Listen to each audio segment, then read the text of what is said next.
There's 9 Merlin engines and liftoff of Starlink Group 11-2, bringing more internet satellites for their Internet LEO constellation. And I was told we have audio, so I'm looking forward to hear audio. Stage propulsion is nominal. Range.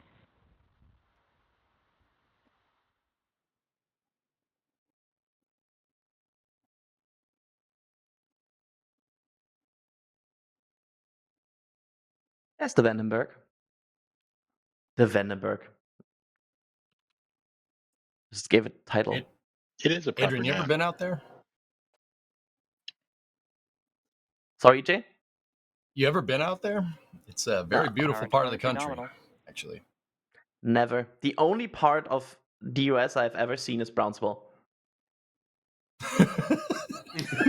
That's Dude, I don't know why that's funny. That's just, I mean, it makes sense, but also like, oh, okay.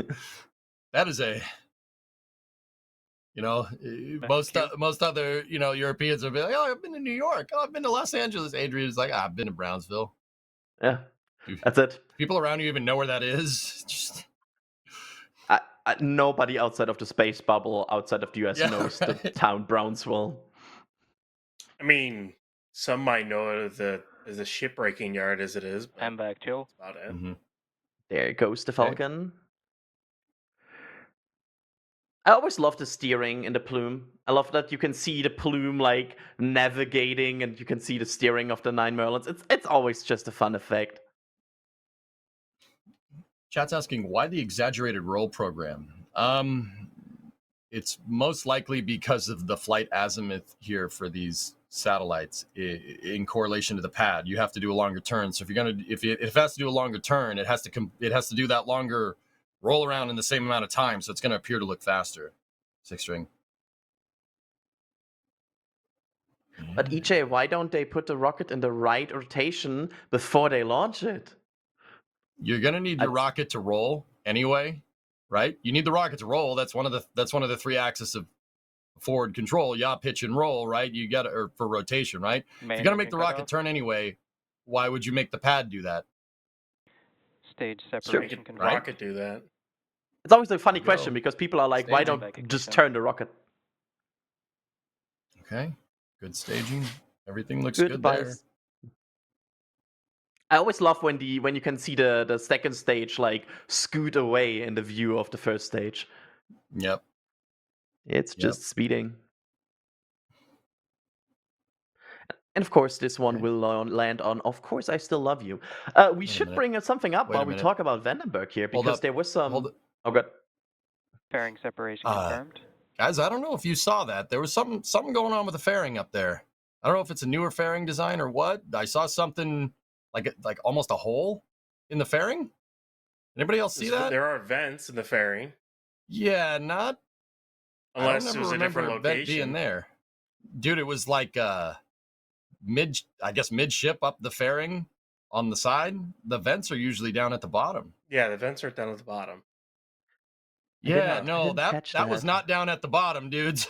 That was not down at the bottom. Huh. Looking at Chris Bergen confirming he also saw the hole. Yeah, no, it didn't look like something hit the fairing and punched a hole in it. It looked intentional. I'm just wondering what's that about, because I saw it looked like it was made by a hole saw. Yeah. One of these very special purpose built devices, a hole saw. Yeah, guys, I'm not suggesting anything's weird is going on. I watch all of these. I don't ever remember seeing that. But then again, it's gotten to the point where we watch so many of these things, it's hard to keep track. Unless you're Alex with the spreadsheets, you know? By the way, his birthday today. Happy birthday, Alex. Yeah. Feliz cumpleaños, amigo. I mean, not everything that is weird or strange has to be bad, right? Because SpaceX sometimes tries to change things because they adjust things. So yeah, there's always going to be iterations and changes in the design. Like, SpaceX will tell you that Falcon 9, they froze Falcon 9 at Block 5. The reality is that from the high flight rate, they're able to change a couple of little things that don't necessarily require like a name iteration change, right? It's a bunch of just small things here and there. I don't know what that. I mean, that fairing looked pretty new, judging by the carbon carbon fiber on the inside. So, I mean, maybe it's something new. Maybe it's a new design or something. And we saw them like implement so many changes already in the last few years on Falcon 9. I mean, remember the stiffener ring? Good times. Yeah. Stiffener ring is gone. Yeah, that's dude, sometimes the nozzle's even gone, just saying. Like Yeah, like that's a weird right? one. Like as long as we're there. Yeah, and also remember the shorter interval between main engine cutoff and second stage ignition that they optimized. Then is that Oh, a beautiful. plane? That's a plane. Das has gone full plane spotter. Das is like, okay, rocket gun, but there's a plane. But overall, they're certainly adjusting things all the time with Falcon, because why not, right? If they can squeeze out one more Starlink, that's almost 5% more Starlinks you get on a single launch. That's amazing. Oh, here we go. This is the best part. There's the entry burn, the supersonic retro propulsion. That's my favorite. Do you see What's entry going burn on? anywhere? Stage 1 entry burn shutdown. That's my favorite part. Basically, what Falcon 9 is doing there is it's firing its engines not just to slow down, but it's actually the fire from the engines is shielding the booster in a cool column of gas in the same way an outgassing a blade of heat shield would. It's the heat Stage 1 shield for the FPS is saved. for entry. That's why Falcon 9, the first stage, doesn't have any like tiles or a heat shield or a blader heat shield on it. The rocket engine gases are the heat shield, which is really, really, really awesome. That's an idea that actually came about from NASA, looking at different ways to get stuff down to the Martian surface. It is such a cool design. It's such a cool, good usage of your engines, because A, you slow there. it down, but B, you shield it in this critical moment. It's like, it's a double win. Yep. Stage 1 transonic. That's right on. Go, Ryan. I can't wait to see what their solution is for super heavy, for the Stage bell 2 warping FPS down the update. line. It's probably something as simple as running engine chill on the outer engines during it. But that particular maneuver on Falcon 9 basically helps prevent that kind of issue on Falcon 9. Yep. Stage There's, 1 of course, That's I also still the love you. reason. Yep. It's also the reason why when you see this booster come Stage down 2 here, it's going to be covered in soot. It gets covered from the fuel-rich gas generator exhaust from the Merlin engines because they're open cycle. It rolls coal. That's what I'm trying to tell you. Stage 1 landing leg deployed. All right. The new Looks patch. like they- Yeah, you see the Good. patch? There's no deluge Yeah. system on this one. Haven't Stage 1 installed landing the in water deluge on that yet, but Yep. As There we Jack go. Dyer would say, bullseye right in the center. Yeah. Pretty good. Nice. Here's a beautiful shot of the Baja Peninsula down there. Sorry, Beautiful. it's bingo right in the center. I'm my bad.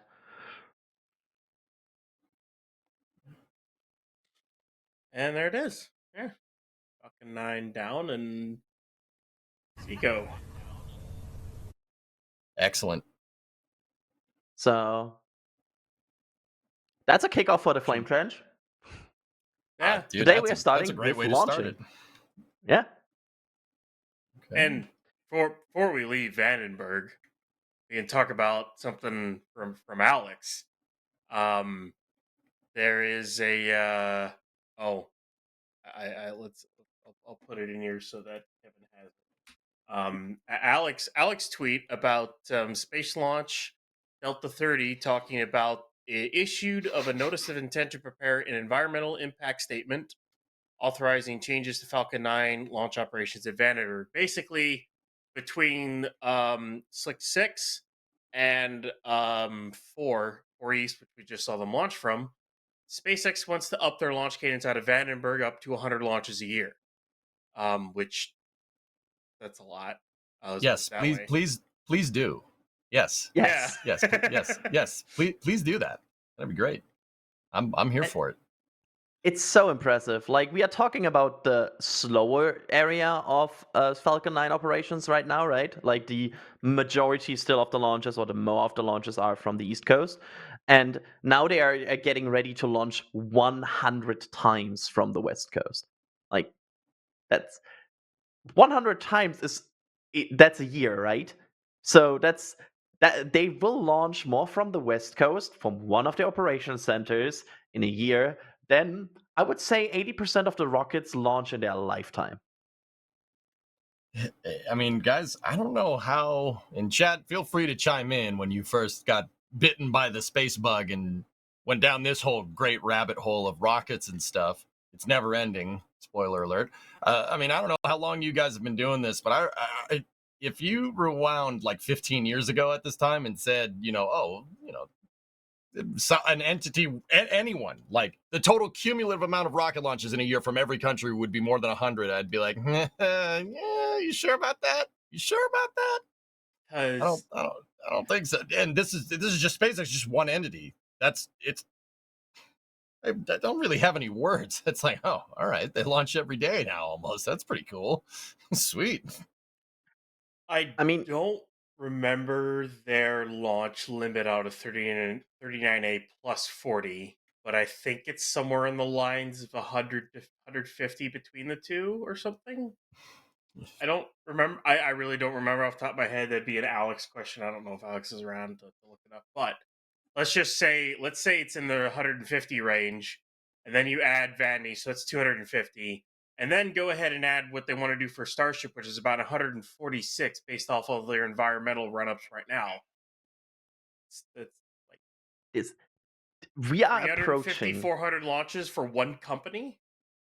we are approaching probably the last year right now where we have we have more days in a year where no Falcon launches than days where Falcon launches, because there's a very good chance, if this cadence increases more and more, that the chance that a Falcon launches on any given day is higher than 50%, which is a ridiculous stat. And like, if you think about it, it's like, how high is the chance that the Falcon launches today? More than 50. Like, if you go down to the Cape for a week, you're likely to see 2, possibly 3 Falcon 9s launch. Almost without a doubt, if you go down to the Cape. And that's just, you don't even have to plan around a rocket launch. You just have to go down there. And you're almost liable to see one, almost guaranteed. Unless you're Trevor. But Hey, Dawes, before we move on with the show, you want to tell us what you're tracking? You're definitely not tracking rockets. It's a really nice bird. There you go. Can you hear me? There. Yes. Yeah. Yeah, that's not a rocket. That's a plane, but we had to look at something in the sky. We're out around Long Beach, like in the Long Beach area. I don't know. I'm not from here. But the rocket went past us, but it's right in the sun. We couldn't see anything because the rocket would have gone right through the sun here, or the sun's in the background. So we tried. You never know if you're going to catch it or not, but we did not see anything here today because the sun was right in our faces. We're on camera. But hey, you tried. Did you at least hear it? No. Nope. Or We didn't too hear far it at away. all. And it's like, it's not a quiet area here. So even if you could theoretically hear it from this distance, we're surrounded by other noises that absolutely block that out. Now let me ask you, can you guys hear a highway? Can you hear road noise from a highway? We're far enough. We're at a lighthouse, EJ. I don't know the name of this park we came to, but we're at a lighthouse that's on a point like southwest of Long Beach. And we just drove out because that was the point of land that stuck out a little bit. And there was a lighthouse. We could see a green park on there, so we figured there'd be a place for us to stand and see if we could see the rocket. But no luck today. We don't really hear a highway. I don't know. I mean, no highway noise in Southern California. Now, I don't know if I believe you now. Just saying. We drove by Iowa. We drove by the battleship Iowa on the way. Okay, I believe you now. That's the thing. Mm-hmm. I pointed out to D. Wait. Hold up. Chris Bergen in the back channel is pitching. We sent DAS and D to California to track rocket, and all we got was a plane track merge. Wait, you got Wrong 2 plane battleship tracks. class. There's another plane track out there. Hey, don't forget the behind the scenes shot. That's valuable. That's true. Oh. The full behind-the-scenes shot is probably you two trying to search for a rocket. It is. It's us like looking all over, like, what's the right direction? See it because there's a plane in the distance with the trail behind it. At the right time, there was a contrail that like started to appear shortly after liftoff. One was like, "Is that it?" But it was behind us. We're like, "No way, that can't be right." Hey, you know something? You show up, you try. Sometimes you get it, sometimes you don't. But it's still a good time. Certainly agree. Thanks for rolling out there. All right, y'all. We'll let you get back to it. Okay. See you, buddy. See you, Take it D. easy. See ya. Cool. With Falcon 9 out of the way, shall we talk about other rockets? There are other rockets than Falcon 9. I like what Logan Drum said in chat. This is now the plane trench.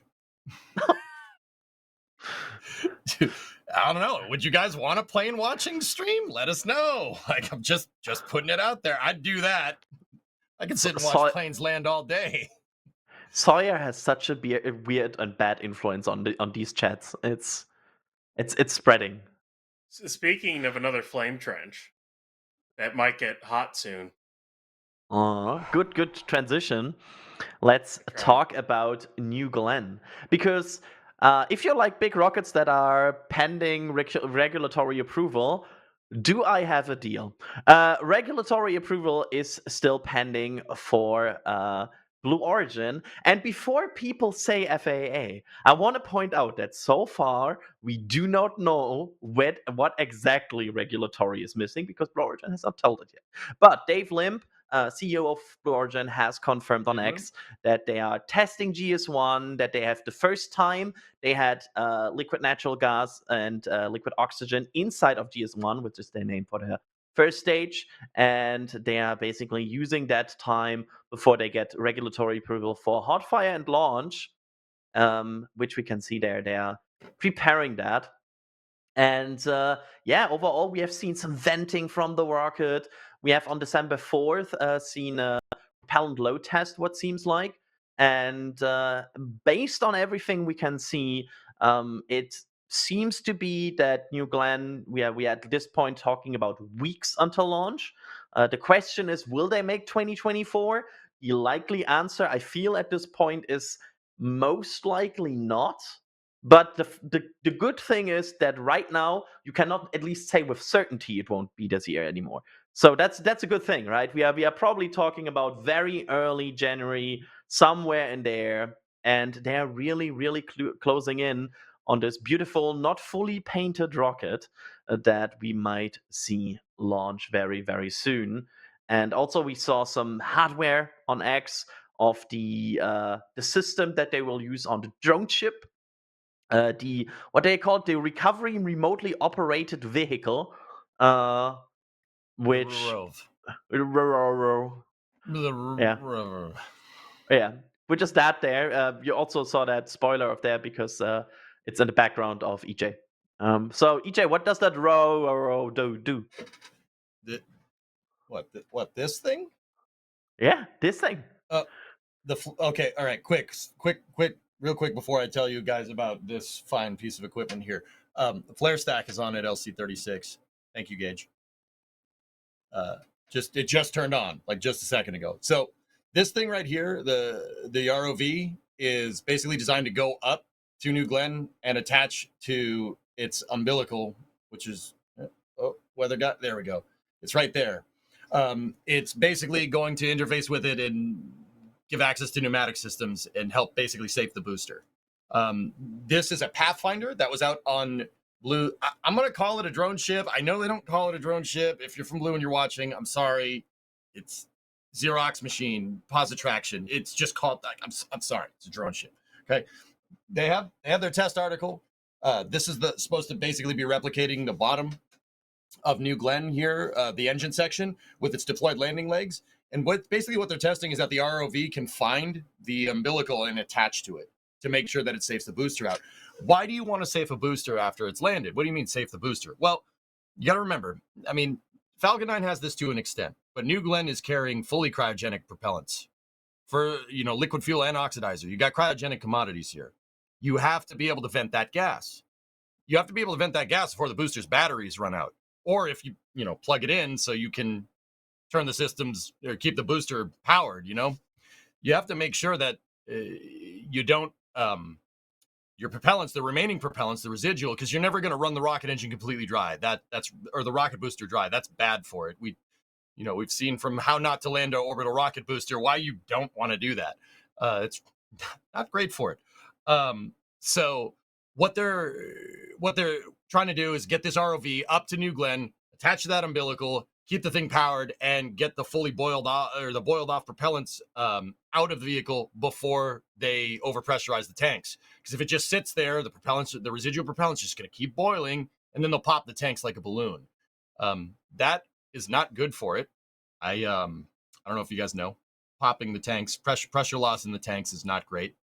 So yeah, that's what they're working on here. And actually, Blue's making some pretty good strides towards ferocious steps. I've been hanging with Sawyer too much. I'm sorry.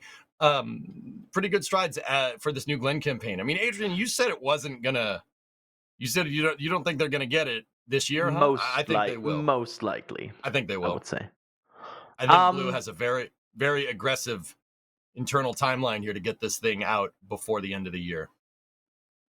I mean, pretty sure. I'm a well-known fan of New Glenn. If they get it around this year, you will not hear me complain a second. Like I will not sit here and be like, oh, okay, I hoped it would be next year. I mean, let's be real.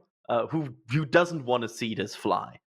It's a huge rocket. It's super exciting. Look at it. It's a monster. It's one of the yes, Starship is cool, and I love seeing Starship. But if behind Starship, this is one of the most exciting rockets that we probably will see fly in the next few years. It's a partially reusable Falcon Heavy class vehicle. That's insane. Mm-hmm. I love it. Yeah. She's a monster. I mean, Adrian, the other thing we got to take into account here is that no one's landed a booster. No one else but SpaceX, right? No one else has ever landed a booster. So we could sit here and we'd be like, man, someone's already done that.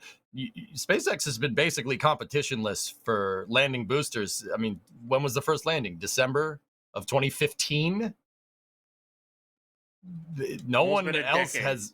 Right? No one else has done this. Like, it's good to get some competition. Some competition in the market is going to fuel that innovation, and that will get us a more healthy and robust spaceflight economy. That's great. I want that.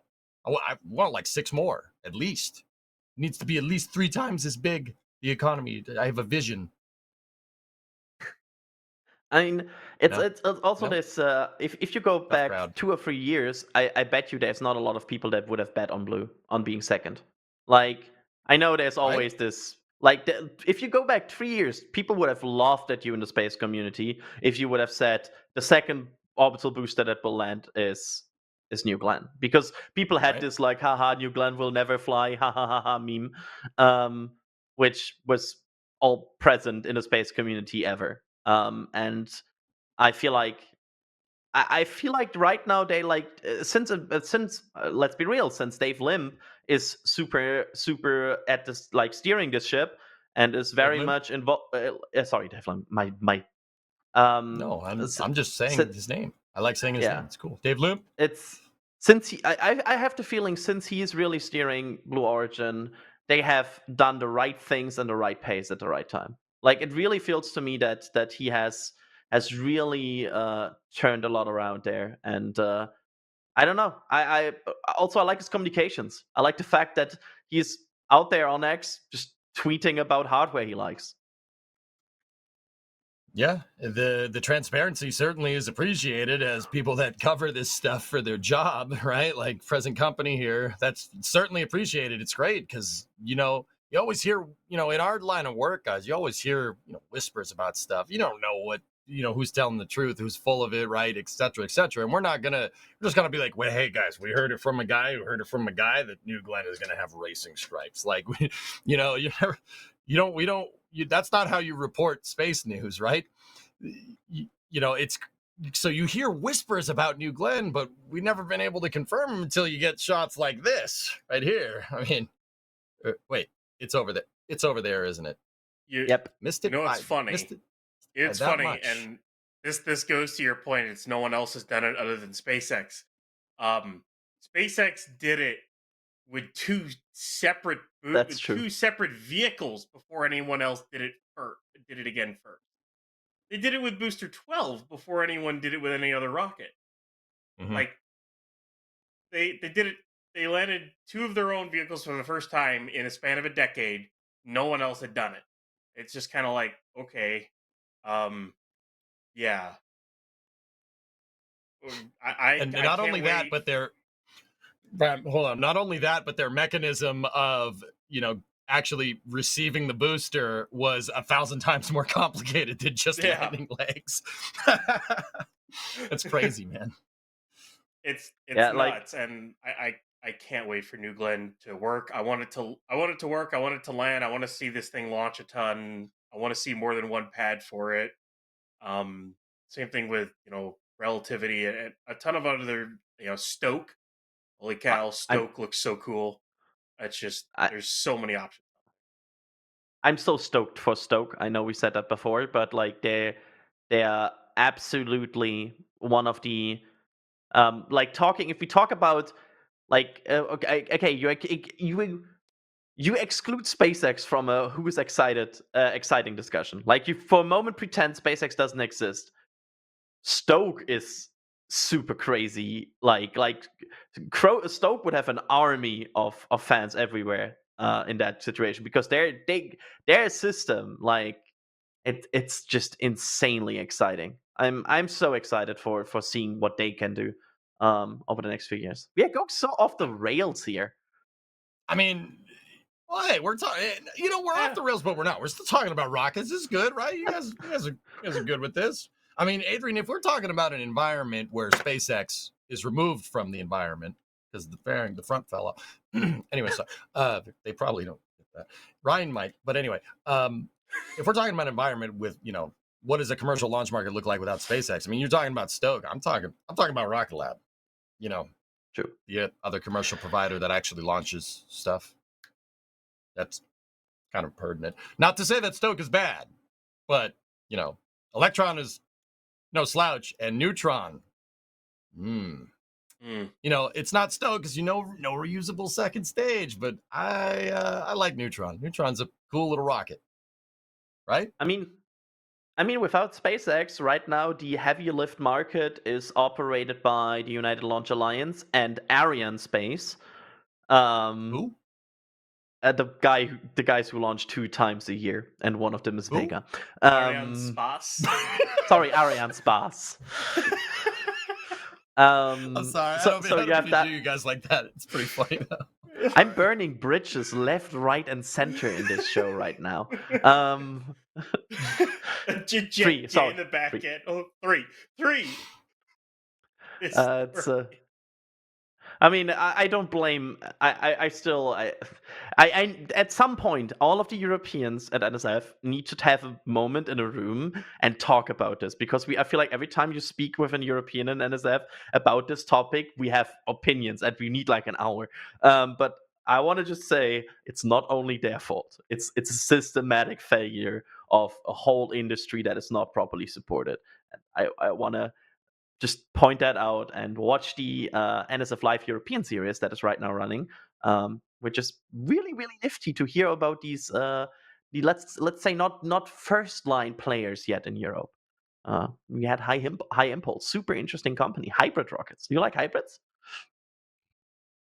Yeah, it's really cool. Yeah, those are pretty good. Yeah.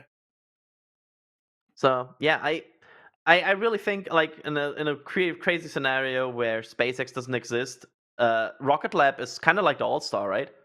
Like you're totally right. Like they're launching in comparison to everybody else, they're launching fairly often. So Rocket Lab would be the crazy all-star company right now. I mean, it's funny. I recall a Sir Peter Beck interview where it was like a meeting about the emerging commercial space industry. And please forgive me. I'm probably going to mess up the quote. And I'm not sure we could say the full quote because it might be a little probes, but somebody asked him like, well, what's the difference between your company and other commercial space launch entities? And he goes, well, we launch stuff into space and they don't. Yeah, he ain't wrong. He's not wrong. In a market that basically was from some people were already like, nah, that market won't survive. And Rocket Lab so far is showing, well, there's a market there. They're very much launching it. Yep. All of it. Yep. Launch all the things. More rockets, more better, as Mr. Yak would say. Where is he today, Adrian? Do you know where he is? On another mission I'm not supposed to exactly talk about, I think. Somewhere Are over the rainbow. What about the clones? Do we have them ready to go? Where are they? No, sorry, the Not clones ready are like yet. out of order. They malfunctioned, and you know that behavior where they go a bit haywire and run around. Yeah, like, it's weird. yeah. We can't have the Jack clones getting loose, and nor can we know that the original Jack knows that we have clones of him. We can't. Don't tell him, guys. No. Yeah, remember what happened in under. September? Yeah, we don't want to talk about what it's- happened in September. No. Yeah. No, we don't want that. Anywho, This is real. Just saying. We would clone him if we could. Apparently he twittered, so I can tell you that he's at the Mojave Desert. Mojave. Mojave Desert. The what? The what? I wanna hear you all talk German. The Mojave Desert. It's the Reißverschlussverfahren. Reißverschlussverfahren. Yeah, exactly. It's good. That was the zipper system. Very important for merging lanes. Das Auto. It's always bad when Kevin unmutes after you pronounce something, because then you know it was really wrong. I want to change what was topics. that, the Mojave? Something like that. I think it was Mojave Desert or something. Save me. So, Adrian, with Mojave, it's English. It's well, we say it in English, right? But you pronounce it like Spanish, right? Because even though it's the United States, Mojave, so the J sounds like an H. That's so I'm actually not. I'm trying to tell you how it is, because everybody else is giving you a load of mess over this, right? No, just where the J is, just put an H. That's how you pronounce it. Because Adrian, I know, obviously, right? English is a pain in the butt, and then Spanglish is a pain in the butt. So I'm gonna be the constructive person here. English is hard. Thank you. I got you, man. I think we should do one show where all of the US people that made fun. So EJ actually is not in that group because he doesn't make fun of people but all the people that make fun pronounce like Spanish and German words that Alex and I give them, and then good luck. So it's a thing. Okay. So what's the next topic, dude? Yeah, should we? So apparently. So sometimes we investigate things that don't go right, EJ, right? Like NASA does, for example. But how do you investigate something on the other side of the solar system, maybe, or like on Mars, like Ingenuity no longer flying? There were some reports. What happened there? Yep. So NASA released the first ever accident investigation from a flying vehicle on another planet earlier this week. Did they send the FAA to Mars? It's pending regulatory approval. Oh, okay. Sorry for interrupting. NTSB. Did they? I don't know. No. So NASA conducted an investigation with Ingenuity. So Ingenuity, guys, is actually a contra-rotating blade drone that was sent with the Mars 2020 rover Perseverance. Perseverance deployed it when it landed on Mars in the Jezero crater. And the helicopter was originally made for 30 flights or something. It wasn't really designed to last very long, but it ended up It ended up lasting like 3 or 4, well, actually 4 years. It stopped this anomaly actually happened at the beginning of this year, January of 2024. And since then, NASA has been conducting an investigation. Now, interestingly enough, unlike, another accident investigation, like if, you have, unfortunately, like a plane doing a weird landing or something, there might not be a lot of plane left, right? But with Ingenuity, it's still actually transmitting. It just can't really fly. So NASA was able to kind of take a look at it. Well, JPL, to be more specific, they kind of took a look at it and said, okay, what's going on with this? So they, the thing actually is still beaming weather data back and forth through using Perseverance as a relay. So they were able to figure out what went wrong with this thing. So what did go wrong? Well, Ingenuity, the plain English way of saying it, and pardon me, I'm not trying to, take down from what like JPL does, but the plain English way of saying it is that Ingenuity uses a camera, and that downward facing camera is used to kind of figure out where it is. I'm not necessarily sure if it's what's called the form of relative navigation, but long story short, the thing worked so well and went so ridiculously far that it got to a point in the Jezero crater where the terrain actually kind of changed features a little bit. I don't know if you want to call it a biome. If you really want to, you call it a biome. I don't know. But so because it flew so ridiculously far and performed so ridiculously well, it got to a point where those downward facing cameras, which were trained on the terrain around the Jezero crater, the terrain changed. So it couldn't figure out where it was. So it basically slammed down onto a dune that was actually kind of crooked. And when that thing slammed down, it wasn't hard enough to like break the thing, like the landing gear or anything. It was actually tough enough to actually break the blades. And it snapped 2 blades instantly on the top rotor, and it snapped 1 blade on the bottom rotor, but the 1 blade on the bottom rotor actually didn't snap off initially. When the blades were kind of spinning down, it shot off. So because the thing was built like a tank, apparently, they were able to figure out exactly what went wrong.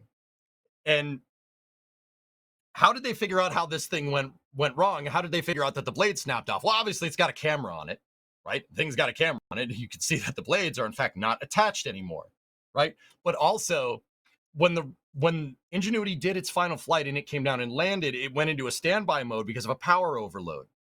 It encountered this power overload because the rotors they were commanding too much power because the blades shot off. So they started spinning really, really, really, really fast and started commanding more and more power, and that put it into a standby mode. So between this thing, which was not supposed to last 4 years, flying around on the surface on Mars, and it actually surviving we'll call it a belly landing, and snapping all the blades off, the thing is still working, and NASA was actually able to conduct an accident investigation from the other side of the solar system to figure out what went wrong with this thing. I think that's pretty dang cool, to be honest with you. And then just, before I pass it off to you guys to see what you guys think about this, JPL actually did talk about their future projects as well. What they learned from this is, well, nothing. Flight data is king in rocket science, right? In aerospace engineering. They got a ton of flight data, and they're planning on sending another one eventually.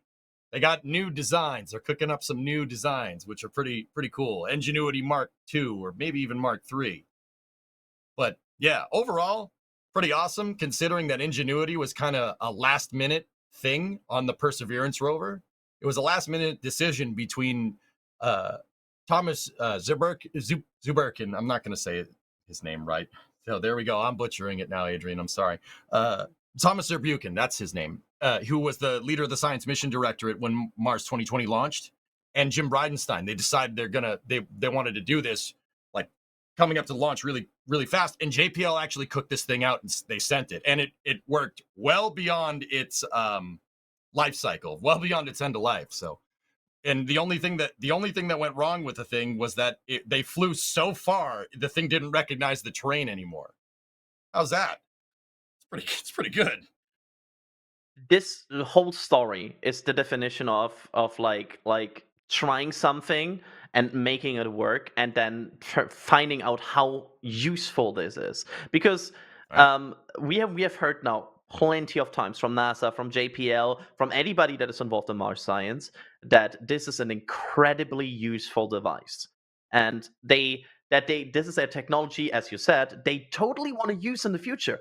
So they basically just got this bonus Pathfinder out of this mission, but barely out of there, and this minimum viable product Pathfinder was already so immensely useful for the mission, and it's still useful for that because it's still a weather relay, as you said. Like, it's still transmitting data.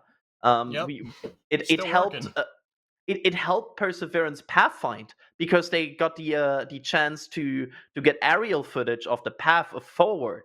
It's such a really neat, useful design, and I think I really want to mention that this was a really cool show that was conducted with the Intrepid Museum and Astrolife, where they had Travis Brown, sorry, the chief engineer of Ingenuity, which I mean, we can talk a lot about it. I want to point out he can probably talk better about it because chief engineer. So Yeah, absolutely insane. that footage. Yeah, it's awesome. That footage that you guys saw was actually from an Astro Live. That's what it's called. We have a lot of names for a lot of different things. Sorry about that. It was from an Astro Live a little while ago. Yep. Kevin, if you get the link, or mods, can we get the link? Put that link in chat. That's a great interview, talking to the chief engineer about everything that happened up until this point. It's awesome. Like, the story of Ingenuity is great. I really like telling people about it. I'm not even involved in this project. I'm just a commentator, and it's still pretty wild. The thing worked so well, it flew into areas that it hadn't been like trained on flying in because it worked that well. That's pretty awesome, man. It's also such an important part of like future Mars infrastructure because no matter how you think about, like, even putting colonizing aside, like, even if we just talk about science base, one of the biggest things that we as like humans that are interested in Mars have to figure out: what's the best way to transport things and to do certain things on Mars. It's a thing we have not done yet. We have not worked on Mars yet as humans. So finding out these Pathfinder technologies gives you more tools once you have humans there to say, okay, this works, this doesn't work. So we already have that in our skill set. It's a thing that we as humanity, then it's kind of like a skill tree unlock, and then you can maybe have bigger drones up there. You understand the limitation of a drone on Mars. Maybe we have big cargo drones somewhere up there that are very useful for scientific exploration. So nifty. Yeah, great stuff. I mean, I don't know about you. If I had it my way, I'd have SLS launch like 20 of these things and 20 more Perseverance rovers to Mars all in one shot. And you can just all sky crane land like 10 or 12 times over around the surface. I think this is awesome. This is the kind of stuff that you need to be doing, because you're talking about, like, you can see it's a lot better to see stuff up from the air, rather than just a rover that kind of just goes around. Not to take away from Perseverance, but I mean, I think that's kind of the future. Just, I don't know why we never thought of this before. Before, everything up until Mars has been like, all right, just landed and it kind of stays there, like the Viking lander, right? And then you had, MER A and MER B at Spirit Opportunity, and then Pathfinder before that, right? But how come we haven't thought about flying these things? If you can remote control something on wheels, you should be able to figure that out, figure out flying it around. I'm just happy we're here for it. I want to see more of this. This is great. Imagine having like a fleet of drones on Mars, like build you a base. Just that'd be excellent. I mean, it almost like it's kind of like a video game, right? Like a base build, like almost like Surviving Mars kind of style. Like, you have an army of little helicopters or something that transport your stuff around on Mars. Yeah, I would love that. I can't wait to see a scaled up version of it. Like, yes, right? Like how much you can scale this thing up to, I don't know, UH-60 size. Are we talking? Osprey size. What are we talking here? Oh, I can dream, man. Don't tempt me with a good time. Jeez. Let's go. Let's do it. Yep. I'm game, and I always what I learned from this mission as a person that like covers all of this, like we all, right, is to be excited about secondary payloads, because sometimes these little like secondary piggyback payloads can be really interesting because they are even more risky than the primary mission usually. They're like a long shot sometimes. Let's try something, let's do something cool. So I'm always now scrolling down to past the primary mission to see what else goes on a spacecraft, to see maybe there's something cool, nifty, experimental with this. Yeah, it's pretty awesome.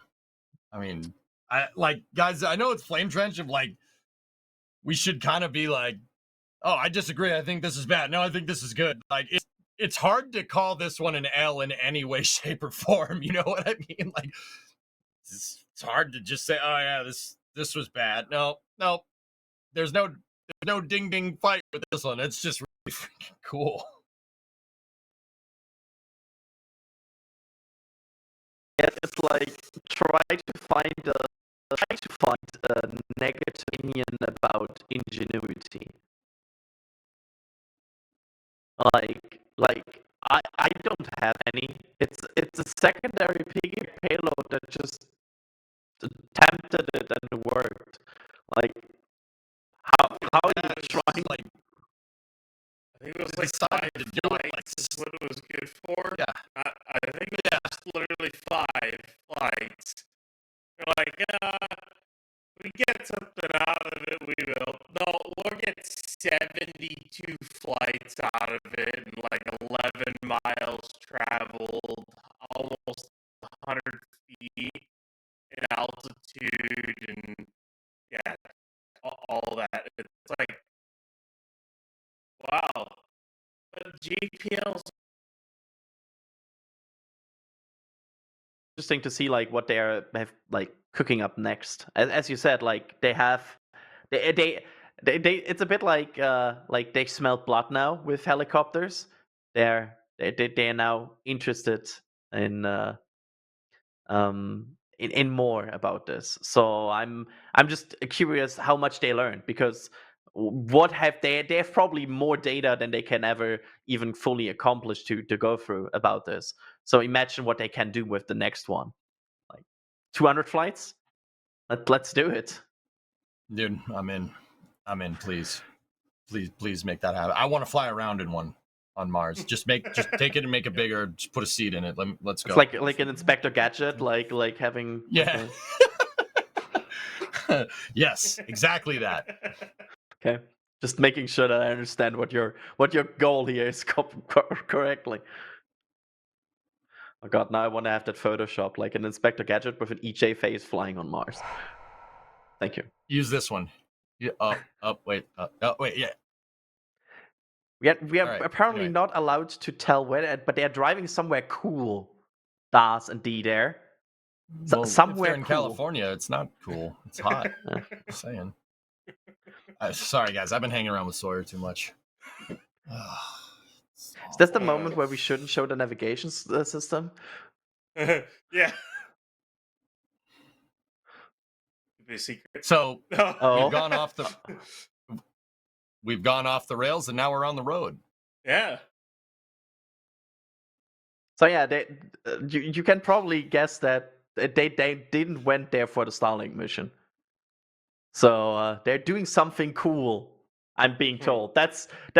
No, they're going somewhere cool. Yeah. So as you said, EJ, it's not California. Yeah. Yeah. Wait, can you say California one more time? Oh no. California? No, that was, I heard some governor in there. It's just California. Just California. I'm sorry. I mean, it makes sense, right? Like I know, right?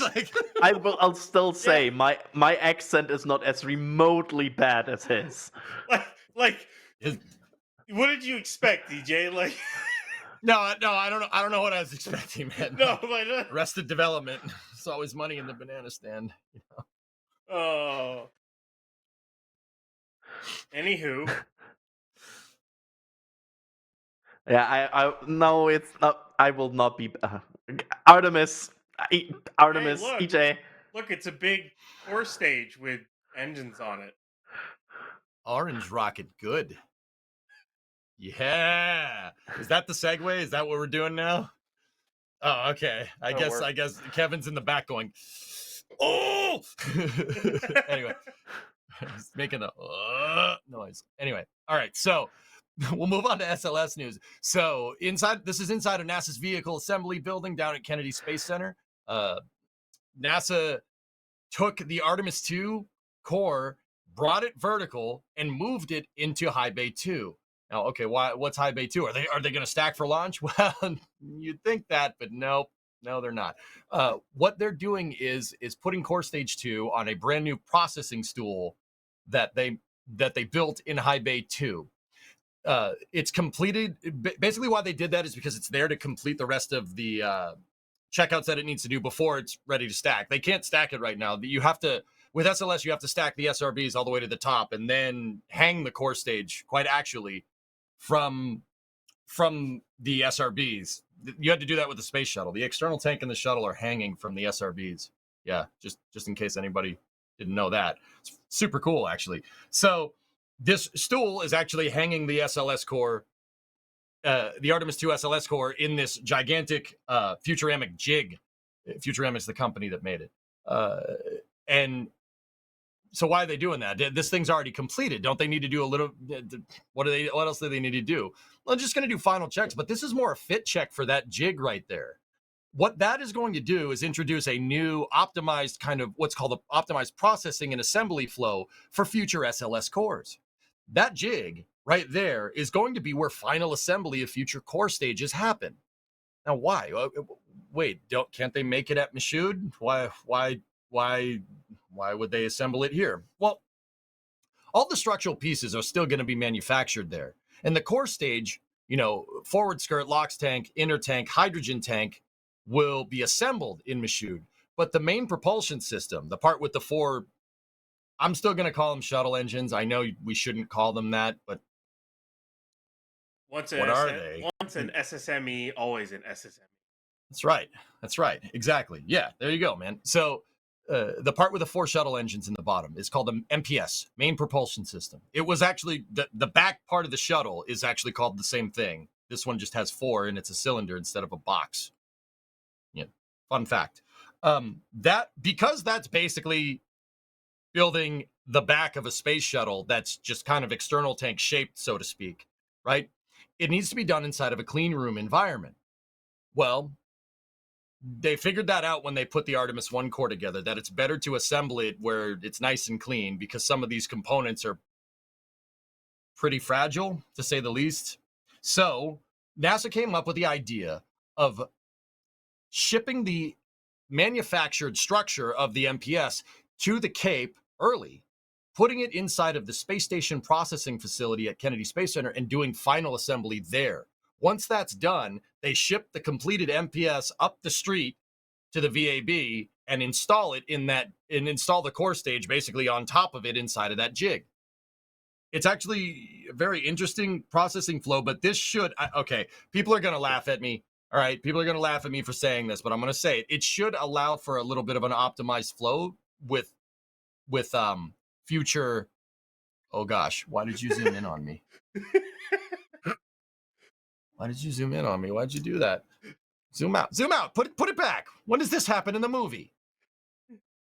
What happened to then? When? I really need to watch more movies. Sir. You're looking at now. What happened to then? Then is now. Oh, okay. Cool. Anyway, so this, I know people are, this is why you zoomed, this is why Kevin zoomed in. People are going to give me crap, but this should allow SLS processing to actually ramp up, and there should be a higher frequency of launches, but that is kind of up in the air. Not actually, though. It's kind of up in the air. Well, I mean, we'll see what happens with Rook being in there as NASA administrator. We don't know. I personally think they're going to ramp up SLS, and that is a very unpopular opinion. Believe me, every time. Stop doing that! Stop it! Why are you doing this to me? Well, like, I think this processing flow will help them actually be able to ramp up. This frees up a lot of space at Michoud to stage a lot more cores to be made. like I don't think SLS getting the thing is if you want to make it to the moon soon, you can't cancel SLS. There's no replacement for it.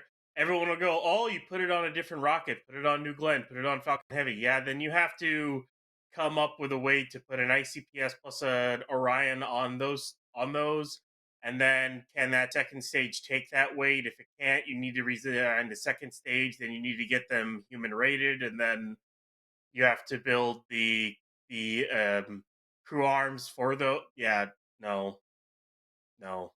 It's just easy. It's easy to use SLS, and if you go all Starship, crude Starship, we're like talking late 2020s, early 2030s for full crude Starship. I mean, maybe down the line you can do that, but no, they're sticking with SLS. It's the quickest option to get back to the moon right now. Just to put everything to. So, yeah. I think they're actually going to ramp it up, to be honest with you, because the only thing better than, waiting until Starship is getting to the moon like probably 10 or 20 times before Starship actually does by itself. You use if we do that, we use these SLS cores wisely, right? You have a good run of SLS, it gets to do its thing, maybe in 10 years you hand it out over to Starship and let Starship kind of go from there. But I mean, all this kind of positioning here with, processing inside of the VAB is really kind of positioning the entire like production chain to produce these cores faster. And I think that's what's going to happen. I mean, for how long? Who knows? I don't know. But I mean, food for thought here. The Artemis 3 and Artemis 4 MPSs are already at the SSPF right now. This is the kind of stuff I'm talking about, guys. Like they're going pretty quick. It's pretty cool. Pretty cool to see. Like I know it's weird hearing me say that about SLS. I mean, it's funny because SLS is not the bottleneck in the program anymore, which is all right. I mean, didn't see that one coming. I know. Not to flex some European muscle here, but ESM 6 is actually in production. Like, oh, there you go. In reality, yeah, they are right now having ESM 5 and ESM 6 in integration in Bremen, and the delivery for ESM 4 is planned for next year. So next year, this will already be like 4 ESMs at the Cape. Let's go. Like Orion, since they've realized the fixes they need to make, and they're gonna fly Artemis 2 with the current heat shield with a slightly different trajectory, after that decision and everything, Orion wouldn't really be the bottleneck going forward either, unless more problems come up. In reality, the bottleneck could be HLS. And could Starship make 2027? Maybe. It's a maybe. You think HLS will be the bottleneck in the Artemis program? Unless something major comes up, it's a maybe. Actually, the biggest thing is, will the EUS be ready? Or ML2? They're supposed to start, what? I mean, considering the crane they just raised over there, my guess is they're going to start stacking ML2 soon. Question is once you stack that, how close is it ready to launch anything off of? My guess would be 2 years, so 27 would be my guess. I don't know how long it takes them to get that ready. And then, of course, EUS has to get built and made for later Artemis flights. But for Artemis 3, that's a maybe on start. I don't mid 27 for HLS. A lot of things have to go right for Starship. To be fair, mobile launcher and exploration upper stage are not needed for the return to the moon. So that's Artemis. They are part of the transitional hardware to make this like I'm debating right now what to say. Like this is I know what to say. I know what to say here, Adrian. Okay. Yeah, please. I think Ryan Weber saying HLS won't be ready is his eternal pessimism about SpaceX timelines. I didn't. Did I say it wasn't going to be ready? There it I is. said it might be ready. I said it could be. I didn't say it wouldn't be. Hey, I didn't straight up say it wouldn't be. There's a lot. Hey, don't. So, I mean, well, we can tie this into the Starship segment that we have coming up, anyways. But you tie this in here. You look at where their production is at right now. Like, okay, they've got 33, 34, 35, 36, 37, and the header tank for 38 going right now. Plus the boosters. Oh, look, it's a FedEx truck. Do they have the FedEx truck? This is such a weird like play in that we get from time to time. Strange flame trench here, man. But let's well, we'll figure out where Das and D are going here. But I'm not sure if we figure out. To game it out. Should we try to figure it out? They're stuck in traffic. They're in Southern California. I think that's all. I feel like the answer is they're behind a FedEx truck. Yeah, it's good. Okay, it's Chrysler. Okay, all right. Then all right. So for Starship, they need a prop transfer, which hopefully next year, mid to end next year, I guess would be the hope. There were hints which were kind of interesting that at least during that NASA presser about the Artemis 2 and everything, that they might want to do a dual launch with a Starship to test out some stuff between Starship and Orion, which would be really, really cool to see. That would probably be with a full Block 2 stack. I would hope that a Block 2 booster would be ready by then. And then what? They need to get a depot ready. They need to figure out HLS. And then my guess is the HLS would launch from 39A. That pad should be more than ready by then. That pad should be ready by end of next year is when it should be ready by. And then you just have to get the Roberts Road facility, which should be ready enough to build a vehicle or two or a couple of vehicles by the end of 26, I would say. So, yeah, they could make it. A lot of things have to go right, but they can definitely make Starship HLS landing by mid-2027. But will SLS be ready? If the timelines for their construction for that are still going well, then, I mean, for once, NASA timeline might be on the money. You know? So is on the money. I'm sorry, that FedEx truck worked way better, but that FedEx truck probably also has some NSF Flight 6 patches we are now shipping. I can finally say that. I'm so glad I can say this. The patches are in the warehouse, and they're finally shipping. I see your reactions. I see your camera reactions. I like that segue. But yeah, there you go. It's finally in the warehouse. It's shipping. If you have waited for the pre-order, it's finally going out, and we still have some. So if you go to shop.nasaplaytech.com, you can still get the Flight 6 patch, which is now going out to people. I actually have some people seeing that they have received that patch today. So people have it now in their hand. Just wanted to point that out. But yeah, I'm kind of. It's so hard to predict what will be the long pole item for Artemis. I feel like every SAS commentator was wrong anyway. I just hope there's no long pole item. Can I just say, like, this is here, like.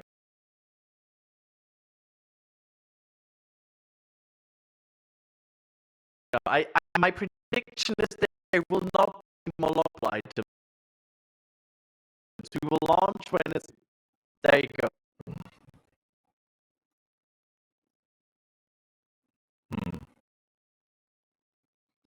I'm Adrian, Go ahead, DJ. I was gonna say, are we also offering our optimism classes that Brian has been taking? Can you guys tell? It went from no, it's not gonna happen to he's been taking our patented NSF optimism classes. Hey, Every time you look at an NSF stream, by the way, you see a Falcon 9. It happens all the time. get it there, but they need to find a way to get it there. They're Yeah, so that's the huge. optimism I like, Ryan. There it is. Yeah, baby, let's go.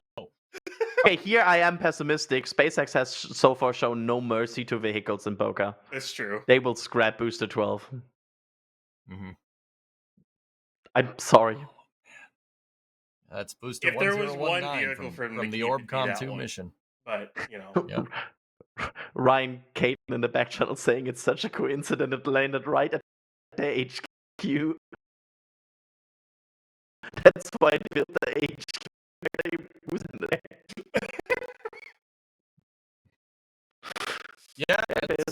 That's how that happened.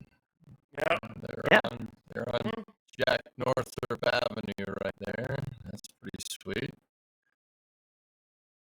That's a lot of construction zone. What? I still don't know, like, we have... Go ahead. I was gonna say, fun fact, you know what? Hey! Oh. Sorry, it's interrupted. That's a booster. No, you can interrupt me for that. That's fine. Is that 91?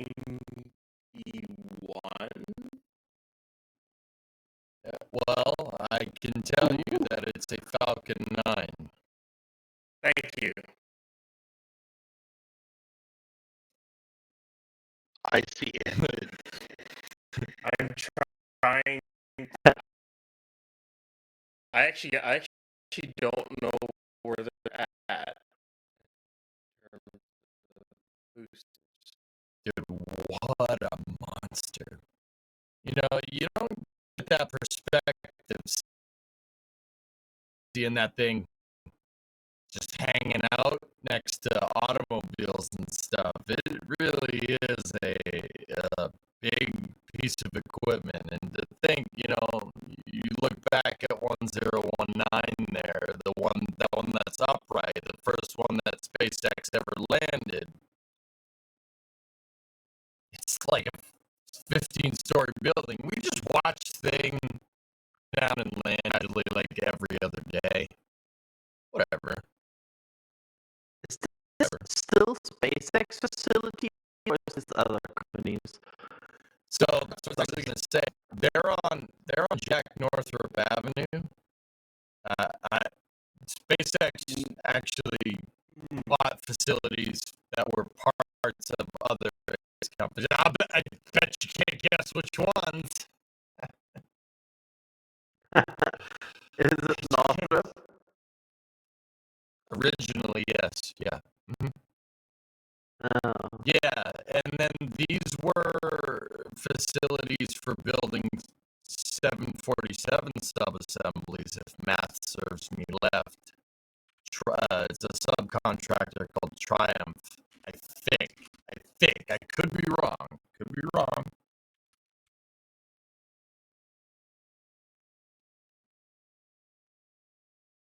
That's staring at a truck.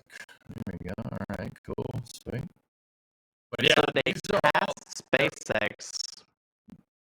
Well, a lot of this is still SpaceX, dude. A lot of it is space. SpaceX basically just ate up all this. See all the, I mean, you can tell because of all the Teslas. There's Teslas everywhere inside of that fence.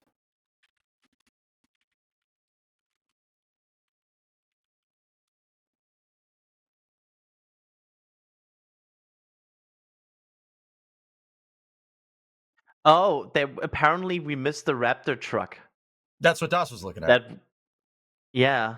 It was the truck with the darker trailer on the left side of the road. Yeah, it would have been a kind of like, it's kind of a cloth covering is what those trailers are. Yeah. No, I see that, chat. No, NSF is not planning daily drive-bys of SpaceX yet. Although, we should. I mean, we could. We totally could.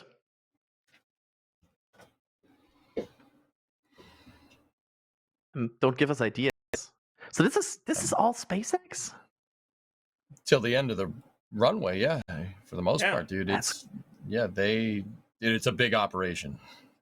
Yeah, quite a big rocket company. At Hawthorne, they make the second stage, they make the first stage for Falcon, they make the engines, they make Raptors. They make they make just about everything there, literally. Unless it's Starship vehicles themselves. My guess is even some Starship components are made there as well, rather than, and they'll probably get transferred over to Boca and Roberts Road whenever that gets built. But now, I mean, we literally have seen. Oh yeah. By the way, I want to point out that sneaky maneuver that was just hidden. I will not.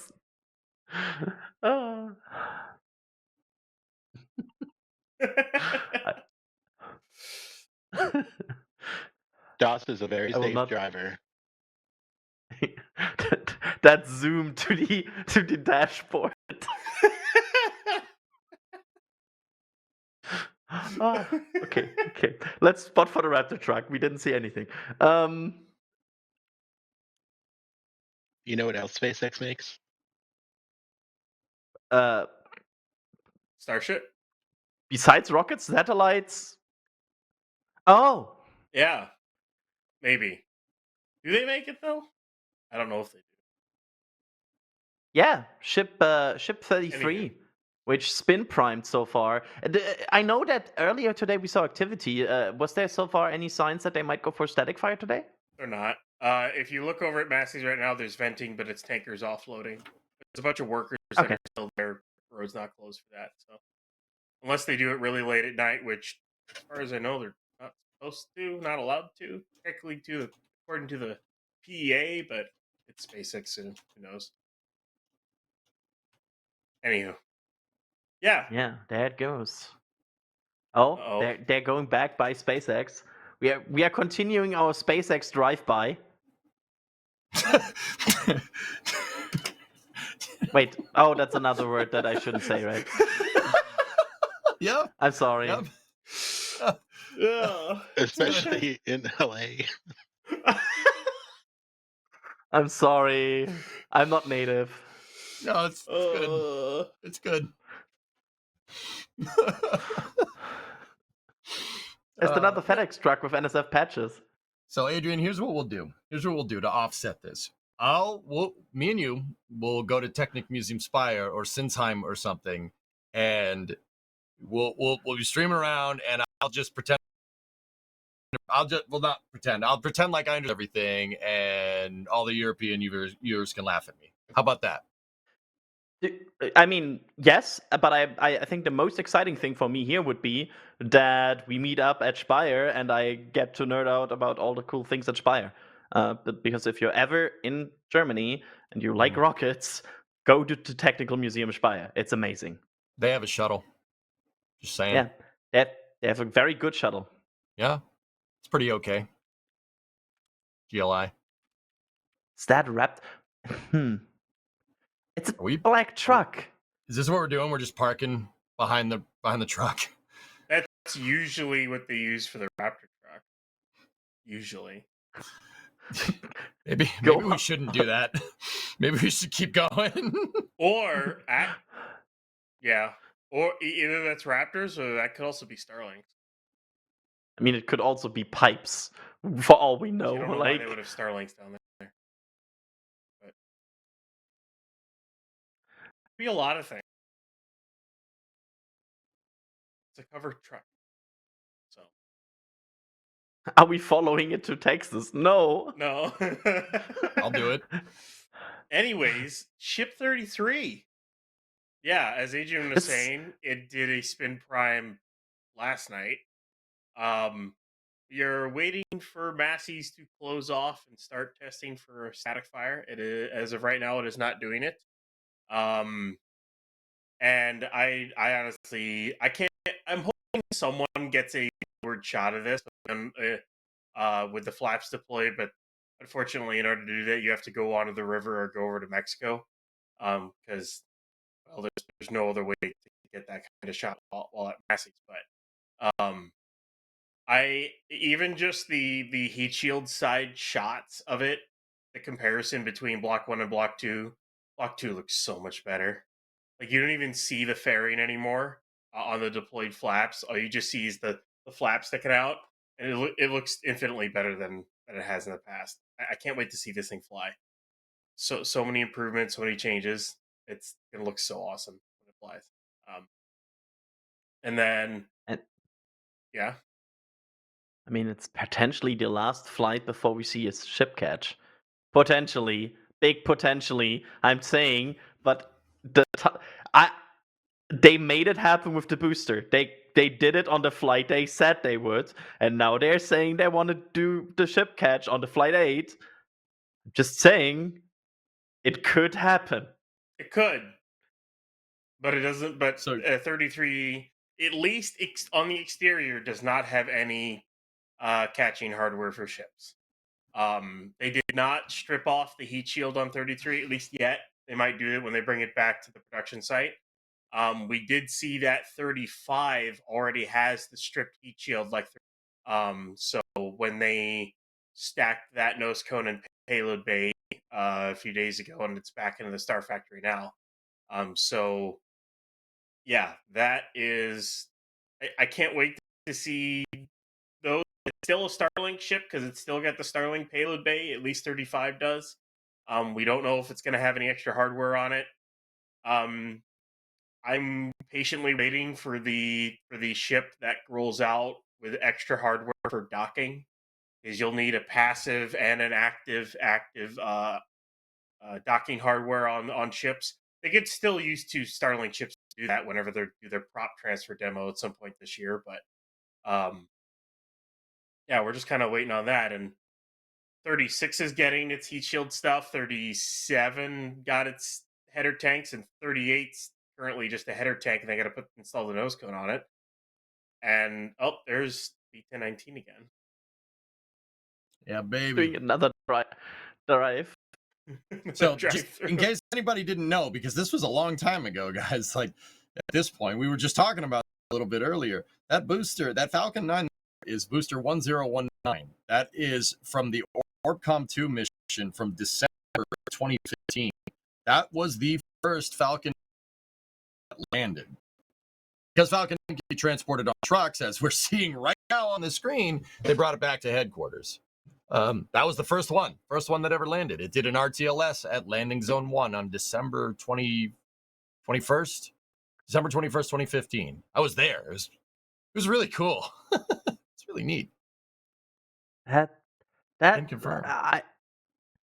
I wish we had Alex here right now, because he would for sure know what booster that is. It's either like 91 or 92, I think.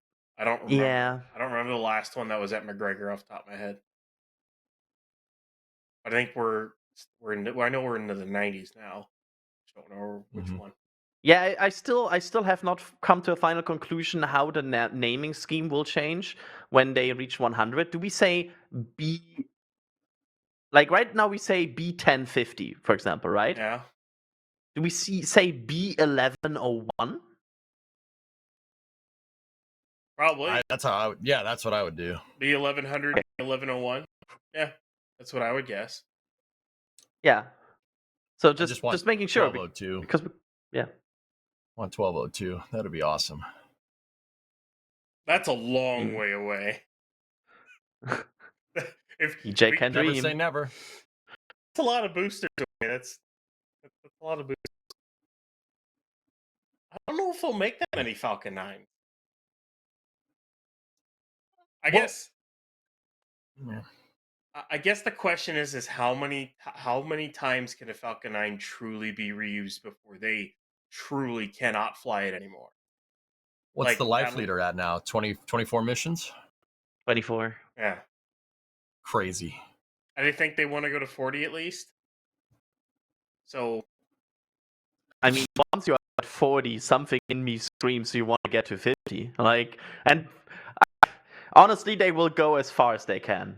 They will. Sorry. There was a Cybertruck that drove by. I just noticed it. But they will go as long as these boosters are safe to fly.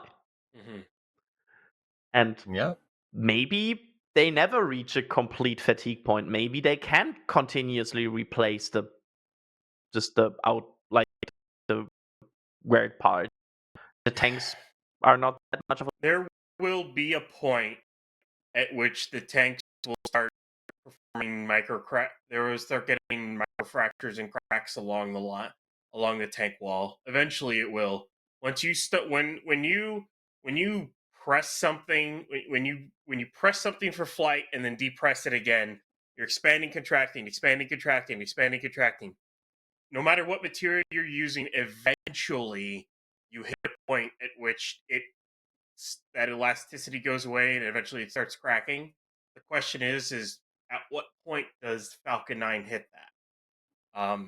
Because what you get, Ryan, 40,000 cycles out of an aircraft. Yeah. I don't know how much you could get out of Falcon 9 before it. And a cycle it being, and I count a cycle as the cryo it does, static fire it does, any cryos, any flights. It's just... They rarely do static fires at this point anymore. I count the original cryo and static fire it goes through at my breaker. So that's 2 cycles right there. And every flight adds a cycle to it. How many can you do on one of those? I don't know. I don't even know if SpaceX knows the final answer. They probably don't. They probably have an estimate, but they don't know for sure until they start seeing something. Mm-hmm. Yeah, man. I mean, and once it cracks, Ryan, that's it. Oh, if you're gonna, you got to cut it out, right? Like aren't there 737s where the Fowler flaps have cracks in them, and the solution is just got a hole in it. Yeah, that's the other thing. Could SpaceX do a patch? Could they, in theory, if they've got a crack in a tank wall, and this goes for Starship as well, Starship would be even easier because you can weld it easier. If you fly these things as much as you're flying them, could you then cut out that section of tank and put a patch in, put a doubler in? It'll add weight, but could you just do that and then keep flying it? Can you do that to the aluminum body? I think they would have to come up with something for it. I don't see why not. I can't confirm it. Like I seem to recall SpaceX like riveting plates onto the early Falcon 9s for reuse. I seem to recall that. That's definitely happened. I've definitely seen some Falcon 9s that have weird plates, like the older ones, like 1019. Like this was a really long time ago. I think before they figured out what they need to do for like tank wall thickness, they definitely had some cracks. They definitely doubled it up. That's exactly what they did. I don't think they do it with Block 5 anymore, but who knows? I would be curious to know if they could. I don't see why they couldn't do that, but I'd be curious. Right? Yeah. So a certain Spanish person in our back channel has said that this could be B1091. Yeah, I said 91 or 92. It was close. 1091 on the road, 1019 standing up. You believe that? Huh. Cool. Crazy. It's a few serial numbers between that. There you go. There's a nice shot of one of the quick disconnects. Right there.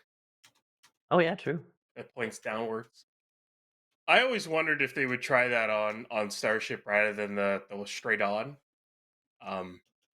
Because at times SpaceX has gone to Falcon 9 for design inspiration, and then they've also gone away from it from design inspiration. So I'm kind of curious if they would ever go back to that for a Block 2 of booster. I mean, we really don't know what the QD for Block 2 booster is going to look like until we see an aft section roll out. So, I mean, and we haven't seen anything. All we've seen is a plate for a booster QD plate sitting at Sanchez, and we don't even know if it really is for that OLM or not. So it's kind of a wait and see on that. The good thing with Starship hardware right now is you don't know what is hidden in Star Factory. Like for all the like, we don't know a lot right now. For example, on the booster block 2, but we also don't know what is in this giant complex that is Star Factory, where there could be weird ring sections in there. There could be Pathfinder hardware in there. We just wouldn't know. And I mean, there could be a moment where they roll out a part, and everybody that observes this program is like, "That's new." Like when they rolled out that large cylinder, almost like a tank, which when they rolled that out, I'm like, okay, if we put that together, they could now have a landing tank for boost back and landing burn inside, or at least a header tank for both of those for booster going forward, which should be interesting, to say the least. I think the TLDR for me right now is, have we seen concrete evidence of a Block 2 booster being in production? Not yet. Am I 100% sure that there's Pathfinder hardware somewhere in Boca already being assembled and worked on? Yes, for sure. Like they are, they're certainly there.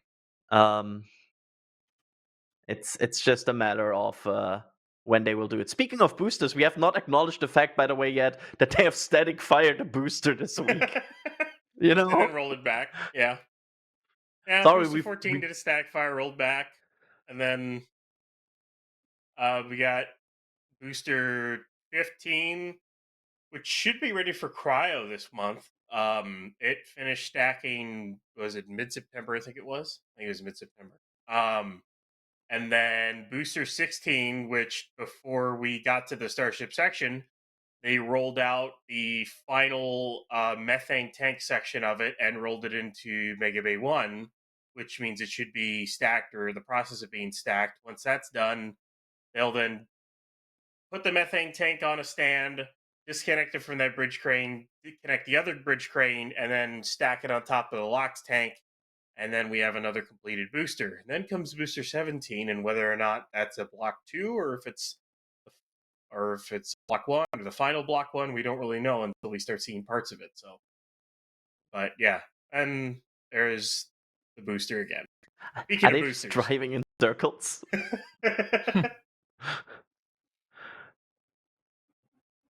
But yeah, they are. I mean, B16 is very much in stacking progress at this point. Like they're rolling out more and more parts of it, right? And it's almost done. Yeah, we will have another booster almost ready yet. Well, like stacked, not ready. Sorry. They went a long way from that over there. You guys remember? I mean, look at that. That's not like if you guys are newer to watching like SpaceX, if you're newer into space flight, did you guys see how the nozzles on 1019 they're all like chromed out? That's how it used to be on the older versions. They were super shiny. They don't look like that anymore. But yeah, I forgot about that aesthetic. That is a whole vibe, as the kids would say. I mean, at least it's an Octaweb one. Imagine it was still the tic-tac-toe field. Oh, man. Oh, jeez. Yeah, I remember that. Woof. Yeah. Woof.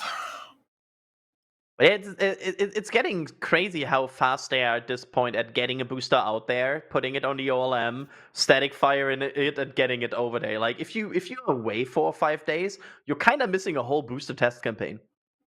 Like, let's see here. Right. They rolled it out. They rolled it out on the 5th. Put it on early that morning on the 6th. They did a spin prime / tanking test on the 7th. Then they did the static fire on the 9th and took it off and rolled it back on the 10th. So, considering it was the night of the 5th, I will call that 4 days or less. But I like, by the way, that in this static fire you can really clearly see the ignition sequence. I always found it fascinating because you see them spooling up the first spark, and then they go from from 11 to no, it's more. They go from 13 to like 20, 25 or something, right? In the second, it's No, crazy jump. It's like 11. It's like 11, 13, 5. Yeah, because you can see, especially in that one, if we can roll that back a few seconds to the ignition sequence again, Kevin, if that's possible, you can see how it like the first and second. Look at See it. the First flashes. and boom, Yeah. there's the second ignition where it like ignites all of these second parts of the engines. 13, 15, 5 is the sequence. Jeez.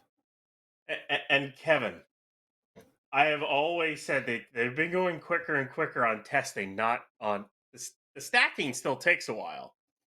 I mean, Ship 34 took them 2 months to stack it. However, they seem to have figured out how to actually kit out the ship sections a lot more during stacking. Like for example, with Ship 33, with it already, the fact that they're already at static fire testing means they're already like 5 months faster than their other timeline. Like if they make January for Flight 7, that'll be about 5 months faster than previous ships. Which that's I was hoping for like 3 or 4 months. I didn't expect him to do 5 months fast. I didn't. It's great. As Kevin said, I'm always wrong. So there you go. I'm always wrong. Yeah, Ryan, we're on the internet. We're always wrong. Yeah, that's true. Even when we're right. And to be fair, we always give Ryan a bit of like talk about like him being the more pessimistic. But honestly, historically, if you are more pessimistic on SpaceX Starship timelines, you're usually more correct. Like historically, Brian was probably more on than most people, getting a bit too hyped sometimes on events. Me? Oh, look, hi. Yeah, I just like to same. troll Ryan, Yeah, because it's Kevin. fun. Yeah. Like the fact that go ahead, Adrian. the fact that they're removing high base scaffolding, is that meaning what I think it might mean? Please God, let it mean what I know you mean it and what I think. I think the fact that they are removing the inside scaffolding in the high bay could mean that this building it's already gone too, by the way. Is being undone. Like is kaput. So they stacked S-35's payload bay and nose cone in the high bay, so they had to do the first 3 Block 2 boosters in there. However, they recently rolled out a dev quad ring section, which it looks like it was a try with a single welded on top. The weld between the try and the single didn't look great, so they're still commissioning the robot doing that weld. But what else is a tri-ring section that needs to be welded onto something else? Oh, that's right, the payload bay and nose cone. So hopefully soon for Ship 36, they will be able to do that inside the factory, and they'll just roll that section to Mega Bay 2, hook up the 4-point lifter, and boom, there you go. Start stacking. That's what I'm hoping for 30, at least for Ship 36, which is still a little bit of ways from getting to stacking. I mean, they have to do 35 first. They still have to put all the tiles on, which it takes a bit to. SpaceX is still hand doing the tiles. Just to tell you that. It takes a bit to tile an entire nose cone and all the sections. So, yeah. Did you see that clip that Jack I think recorded where you could see the robot though like installing the needles for the tiles? That was cool. Yeah. Oh, that's really cool. Like like you could see the robot moving in and like beep, and like injecting some whole point needles. That was cool. I like that.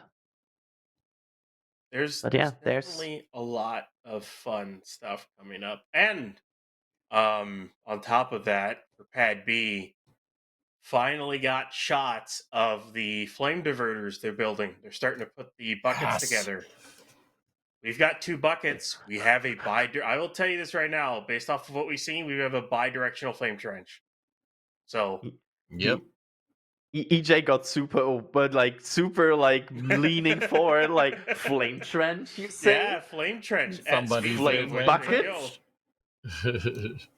So that'll be one section, and there's another section getting started behind it, and there will be basically a water cooled triangle that goes like a water cooled triangle that go on top, and then the buckets that go down, and that'll be your bidirectional flame trench out of Pad B. I cannot wait for them to fly out of that thing. That was the try and single dev I was talking about. And there is Ship 35's nose cone. So yeah. John Ferris, by the way, one year will they dismantle the high bay to reuse the bay or just topple it like the low bay? You can't really topple that one. Yeah, I mean it's a big building. You could topple. You could basically you can destroy buildings in a way that they like fold into each other. My guess is they'll bring in a crane and they'll dismantle it section by section and scrap it that way. Imagine they topple it over and knock out some glass panels from Star Factory, and the person who just worked like the last few months making the glass panels of Star Factory gets angry. It wouldn't happen. I bet that person that made the parking lot at the launch pad is stoked that they used it 2 weeks. It was a few months, at least. 2 weeks. But, hey, what's going in place of it is kind of cool. I mean, it's an orbital launch pad. So. Okay, I'm starting to ask you the hard question here, Jay. Well, what's that? Is it still January 11? Yeah. Okay. Why wouldn't it be? Why wouldn't it be? Ryan? Did we ever ask the FAA if they needed a change? Because the license is kind of weird with the way it words for the vehicle. I wonder if there's an NSF person who just a few hours ago just sent another email to the FAA there you go. To check if there's something new. No answer yet, but I mean, hey guys, go ahead. I'll give you a hint. It wasn't me that did that. Wasn't me. Somebody here though. Somebody here. We will not name. No. Paul here. Sorry. But it's so just to explain the wonkiness here, because it's like maybe some people are like, well, but what's with the license? So the problem with the license is that they only need a license that if they basically have major modifications. Major modifications warrant a license. That's basically a license modification, because the scope of the license changes. The license had like an initial scope that was covered, that was overviewed, that they checked.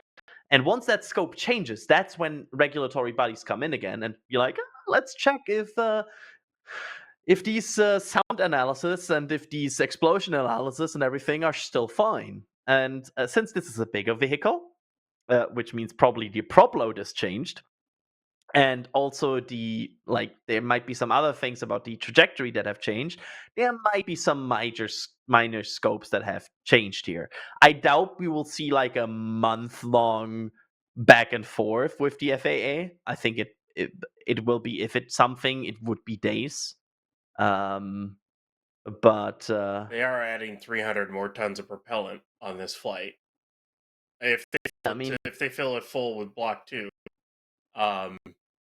So yeah, that's just the real question on is that enough of a change that the FAA requires another launch license, which I think it does, but honestly, I'd rather hear from the FAA straight up whether or not it does or doesn't. So I just checked this, by the way. They are adding 300 tons of propellant, or as other people, like apparently one Rocket Lab Electron is 13 tons.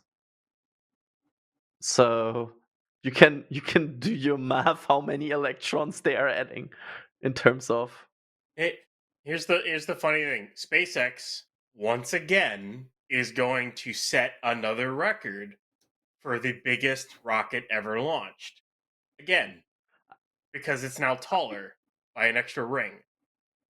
I mean, that won't change in the next 10 years. Like, in the next 10 years, 5 to 10 years, they will probably not a bigger rocket than Starship ever. And it would just be Starship setting its own record. Yeah, it's just going to keep breaking its own record as they stretch and stretch it. Like, it'll set it again once the Block 2 booster comes out, because the Block 2 boosters can be like one of the 3/4 rings taller. So, but yeah, they're just going to keep setting and breaking their own records again and again. It's just kind of funny.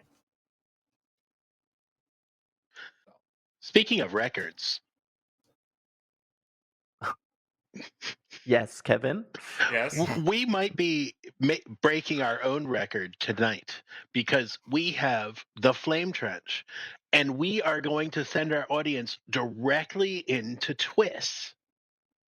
And then TWIS is going to send our audience directly into the Falcon 9 launch at Cape Canaveral. We are doing 3 streams in a row. 3. I'm actually doing 3 in the air, even though you can't see it today. Technically, it's 2 in the video. Yeah, but it's a premiere, so it's streamed live. That's true. By the way, breaking news about that Falcon 9 launch, it slipped by a minute. Oh no. That means I have to make the premiere slip by a minute, and we need to go for a minute longer. Should I?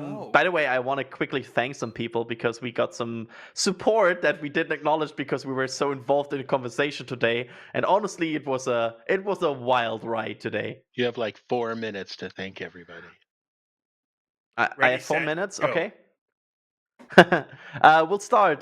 Cassidy Scott gifting 1 Red Team membership. Thank you so much for that.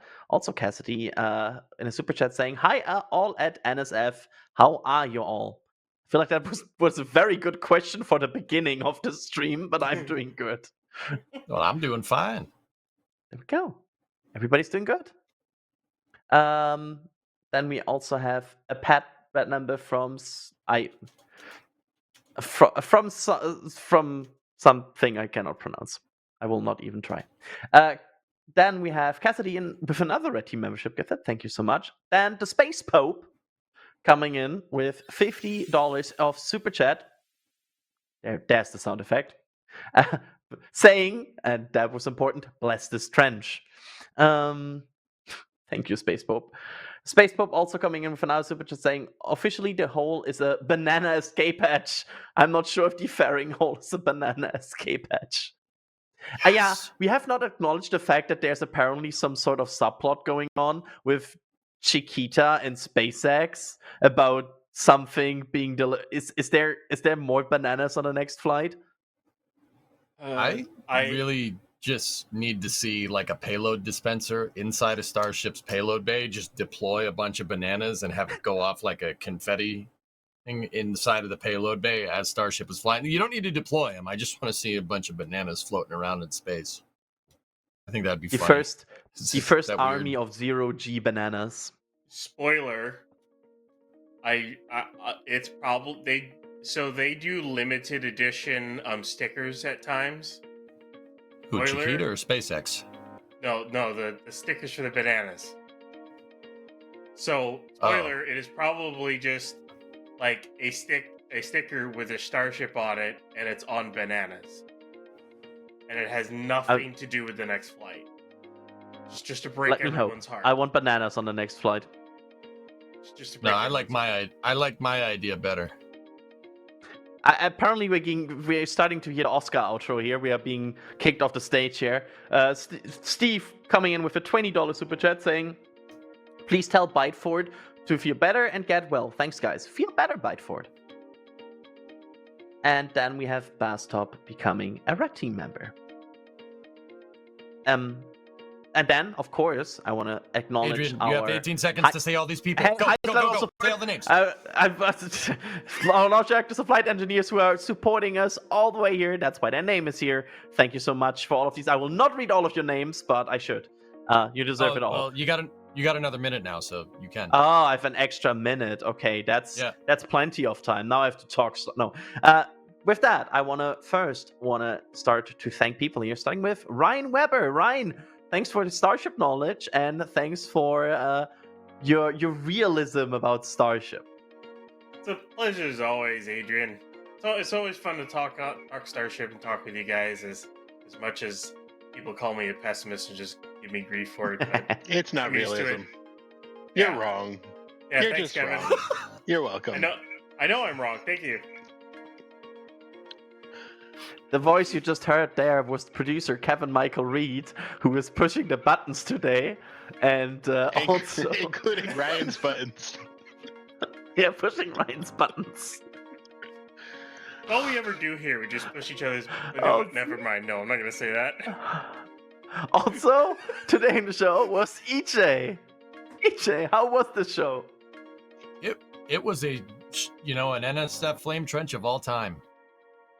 This was seriously, it's a privilege being here. I do appreciate it, guys. Thank you very much for having me. And yeah, it's good times. We'll see you next week. I think. Couldn't have said it better. After, Couldn't have said it better. See you next week. My name is Adrian Bile. I was apparently some involved today. I'm not sure. It was a wild ride. Thanks for watching. Go watch Twist now. And spoiler, we will be live again in about 20 minutes from now. So talk to you then again.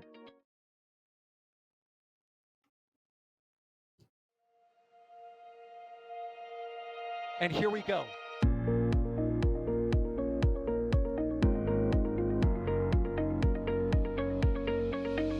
have liftoff. Propulsion continues to be normal. R68 chamber pressure looks good. Following up. Roger, Atlantis. Water towers, fly! Yes! Echo down to nominal. Flight downside FD off. Bring in FD off. It's orange! 145! Oh my god! Decollage! Look at this! Put that in the big bag, 342 jet volts to go. Indeed. We rise together, back to the moon and beyond. This methane will be igniting in the flare, correct? We don't need it.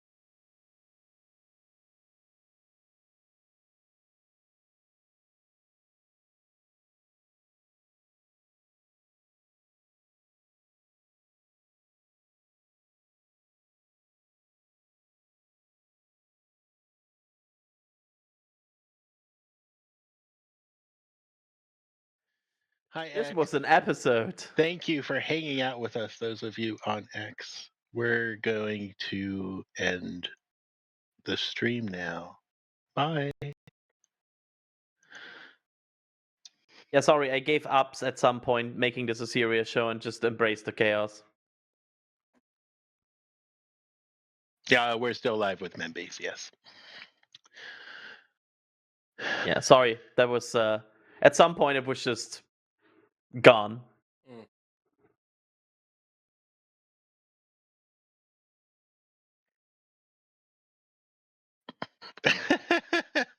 That's the intro for Twist. That's the YouTube countdown. Yeah, this is a YouTube countdown. I don't know.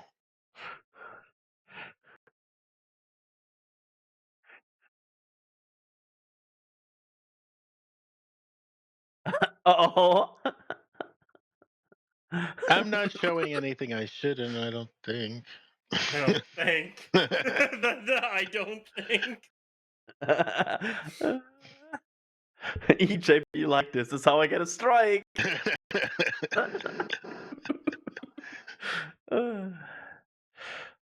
just Flame change. Yeah. Yeah, they're just doing welding passes. That's funny.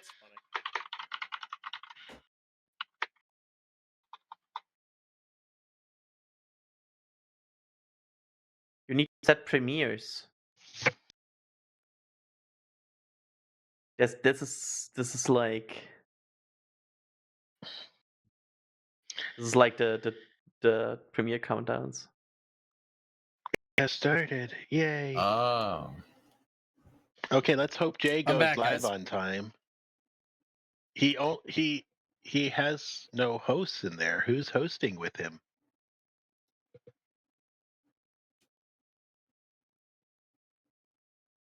Huh? Jay has no hosts for his stream. He has.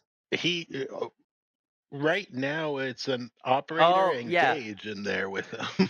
Yeah, it's Sawyer and me. Sawyer and me. I have a busy day here. We'll be on Falcon as well. I have to, Mambies, I don't mean to leave early, but I have to maximize the United States in Hearts of Iron. So Good luck with that. Maximalist. Oh All yeah. right, I'm gonna oh, yeah. I'm No, gonna watch him destroy the Axis power. Yeah. I mean, yeah, that's kind of what's going on, I guess. We are talking about video games, everybody. Membies, do you Yep, want to watch yep. Adrian behind the scenes as he's All right doing the stream? Bye, I'm out, EJ. guys. Thank you, EJ. Bye, Bye-bye. Twitch. Thanks, guys. I gotta do the. I gotta do the thing. All right, ready? Come on. Yep, we can. We can.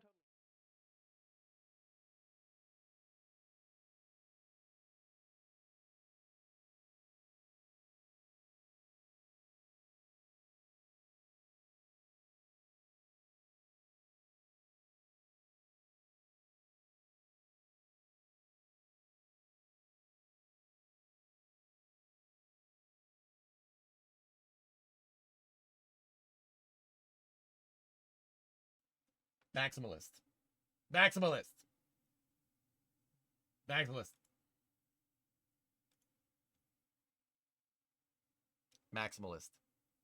Sorry about the feed, guys. That was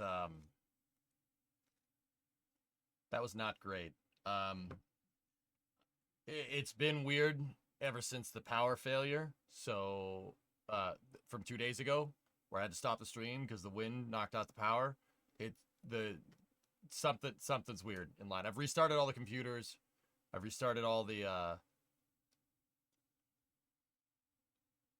was gonna say I restarted all the switches. I only restarted the switch in here. That's probably why that's messing up so bad. Yeah. Okay. So yeah. Okay. Add that to my to-do list. Power cycle garage. Cool. All right.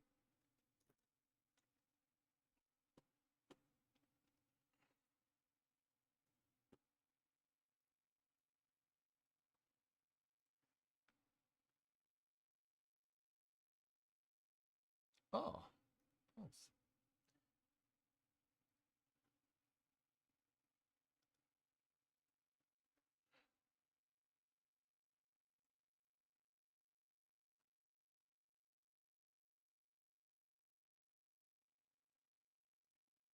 Okay, I'm back. There you go.